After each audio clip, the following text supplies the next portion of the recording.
I'm Belinda Stasiukiewicz with Interference Technology. I'm here with Keith Armstrong today. How is the show going? It's going pretty well, I think. Yeah, having a good time? Absolutely. Yeah. Good. We're going to ask Keith a couple questions. Keith, what's your favorite thing about your job? Well, it's the not knowing what's going to happen in the next 5 seconds sort of aspect. You know, an email can pop up or a phone can ring, and it can be something completely out of the ordinary. Or even if it seems ordinary, when you get into it, there's always something to learn. That's why I love engineering in general, really, because you're always learning. And if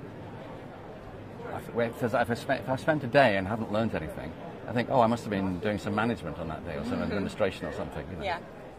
It's the constant learning. Okay. Can you tell us a funny story or anecdote of something that happened on the job?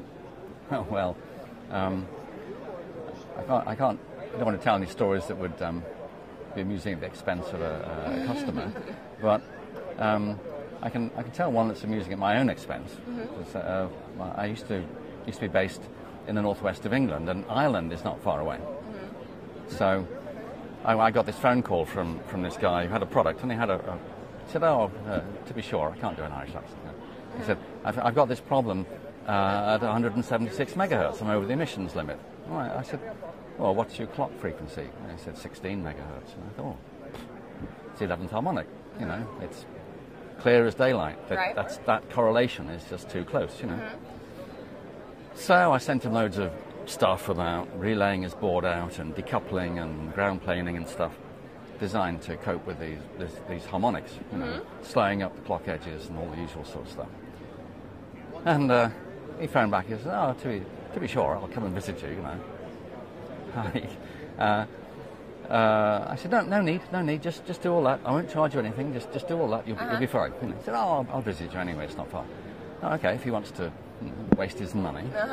So he came visiting, and he put his product on my ordinary office desk, you know. Thought, well, while he's here, I'll just wave a little closed field probe. I got a homemade closed field probe and a little analyzer, you know.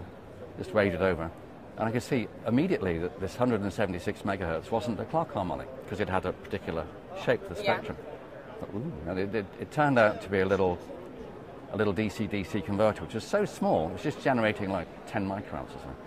It was so tiny you could barely see it, and it was switching at a megahertz, and its 176th harmonic had happened to find a resonance in the board structure. You see, so we were able to fix it there and then with just a 100 ohm resistor.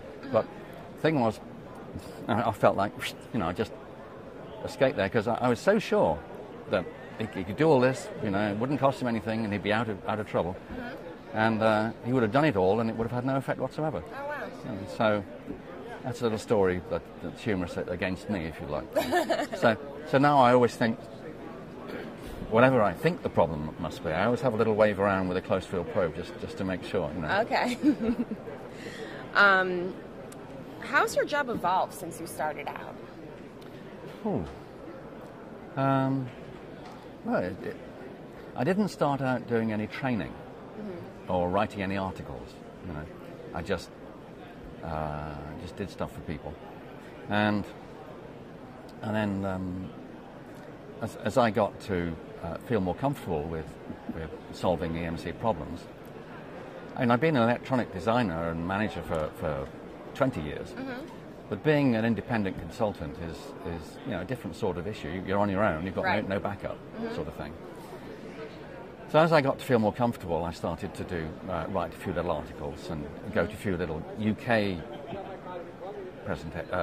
conferences and things. And then a startup magazine editor asked me to write a series of articles for him, which I did. So I sort of got into writing and stuff. And the customer asked me to do a training course for that stuff. And that was what, mid-90s, and I hadn't done any training courses before then. And so it evolved from there. So now I spend a lot of my time writing articles and a lot of my time training. In fact, some years 50% of my income is from training courses, mostly in-house ones, you know, which is why they don't get advertised in your magazine, because they're not like public Right. affairs. But and that varies, you know. Like I can be doing all training courses or none. It's impossible to predict. Right. But in terms of the technology, it's just what you'll hear from everybody. It's just smaller and more complex and faster. Yep. All the time. Yep. Absolutely. So let's ask you a couple of fun questions. Not that those weren't fun, I'm sure. What celebrity, dead or alive, would you like to have dinner with, and why? Oh gosh. Well, I have to say Maxwell. Okay. Because it's his bicentenary or something. You know? And I did Maxwell's equations at university, and I could do the math, you know, but I didn't really get a feeling for them. And now, 50 years later, I've got an actual feeling for them, and they're amazing things. So to be able to chat with the guy over dinner would be totally amazing. But would you call him a celebrity? Who's known, so yeah. Okay. I would say, definitely. Okay. When you want to relax, what do you like to do? Well, I like to read a book. This is so exciting, isn't it? Yeah. I mean, actually, just to get an hour or two in an evening to read a book is just wonderful, you know. But if I have a holiday, I like to get away and go and see some. In the UK, we call it countryside. Yes. Do you call it that over here? Yeah. You know, like deserts and forests and stuff like that. Yeah. Yeah. I'm not so much keen on you know, city centre visiting. You know, some cities are nice, but I like to get out. In America, it's amazing. You've got all these huge, you know, spaces, huge national parks and things. Yeah. Yep. And I like to just hire a car and get out there and put some rock music on the radio and drive out there and see what happens. It's good. What's your favorite place that you have visited? Ooh. Well, I have to say, as a favourite place, I like Sanibel Island on the Gulf Coast of Florida. I mean, a lot of Florida is you know, built up and a bit sort of crazy, but on Sanibel Island they managed to get control of their local building codes, and half of it is wildlife park, and it's got, I think it's the third best shelling beach in the world. So there's another really exciting thing you can do, is just spend all day collecting pretty coloured shells. Oh, nice. But it's actually great relaxation, you know. And the sea's warm, and they have some nice restaurants, and wildlife everywhere. I mean, not just in the park, but in your garden on the beach. It makes a great holiday. Very nice. So yeah.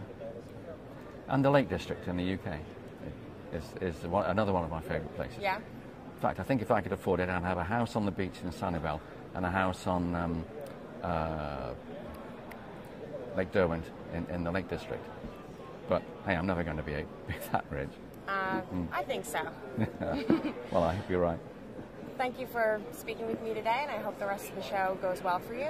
And we'll talk to you soon. It's been a pleasure, Belinda. Thank you. Thank you.